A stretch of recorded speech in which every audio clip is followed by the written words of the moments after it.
Hi అండి. అందరికీ నమస్కారం. ఏంటి ఎండు చేప ముక్కలు ఇలా చూపిస్తుంది అనుకుంటున్నావా? అదేనండి ఎండు చేపల కూర. దాంట్లోకి కావాల్సిన కూరగాయలు చూసేద్దామా? దోసకాయ, మామిడికాయ, వంకాయ, ఆహ్, ఉల్లిపాయలు, టమాటాలు, పచ్చిమిరపకాయలు ఇవన్నీ కూడా ఈ చేప ముక్కలు ఉప్పు చేప ముక్కలండి. నేనైతే నార్మల్ వాటర్‌లోనే క్లీన్ చేశాను.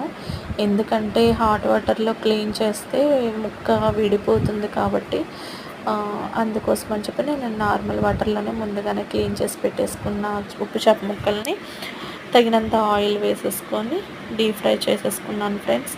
ఈ డీప్ ఫ్రై చేసుకున్న చేప ముక్కలు ఫ్రై అయిన తర్వాత పక్కకు తీసి పెట్టేసుకొని అదే ఆయిల్‌లో నేను కట్ చేసుకున్న కూరగాయల ముక్కలన్నీ కూడా ఆయిల్‌లో వేసి మగ్గపెట్టేసుకున్నాను. తగినంత ఉప్పు వేసుకొని, ఎందుకంటే ఉప్పు చేప కదా కొంచెం చూసుకొని ఉప్పు వేసుకోవాలి. ఈ కూరగాయలన్నీ కూడా మగ్గిపోయిన తర్వాత కొంచెం తగినంత కారం, చిటికెడు ఉప్పు, పసుపు కూడా యాడ్ చేసేసుకొని దీంట్లోకి సరిపడా వాటర్ కూడా యాడ్ చేసేసి కొద్దిగా వాటర్ మరిగిన తర్వాత చేప ముక్కలు కూడా వేసేసుకోవాలండి. లేకపోతే విడిపోతాయి కదా, అందుకోసం అని చెప్పి నేను అలా వేసాను. పులుసు కావాలంటే పులుసు, ఇగురు కావాలంటే ఇగురు, మీ ఇష్టం ఎలా అయినా. నేనైతే పులుసే పెడుతున్నానండి.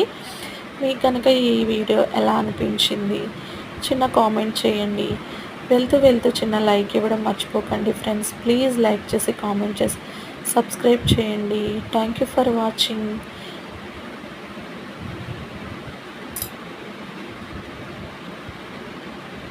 ఏంటి పులుసు ఇలా ఉంది అనుకుంటున్నారా? ఏం లేదండి, మా ఇంట్లో పులుసే ఇష్టపడతారు, అందుకోసం నేను పులుసే పెడుతున్నాను.